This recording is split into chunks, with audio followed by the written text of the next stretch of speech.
Sera than jude renang son aja nam munthi pangbe krang krenang phan apor kadore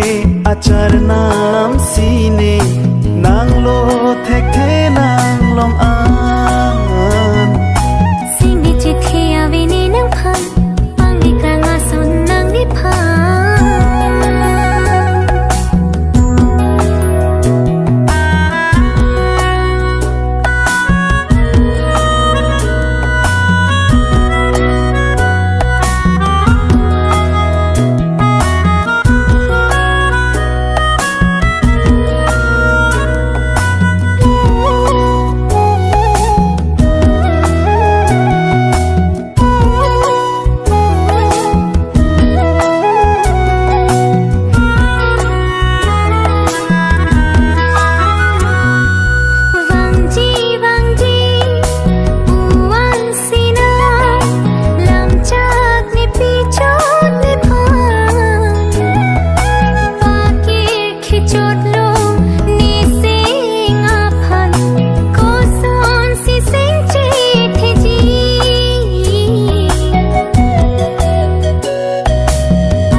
an sengve pirkhiri nang chong hong paning ding thane phan nelam chakdo an pe pleng jia phan si ne bor ibom kirsan likai boti longji pusi ko pan ni mang mo kahema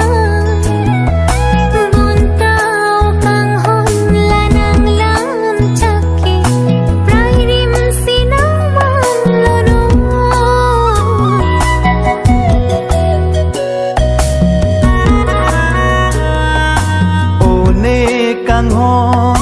sera than tisi juma pu sona charna sengve chethe non pini pen ne phan lam chak pleng vek pu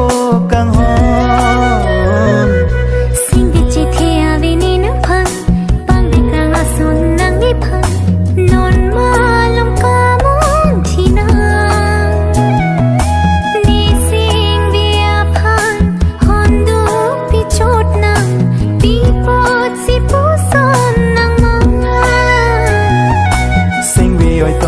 sera than jude renang son acha nam munthi pangbe krang krenang phan apor kadore achar nam sine nang lo thek the nang lom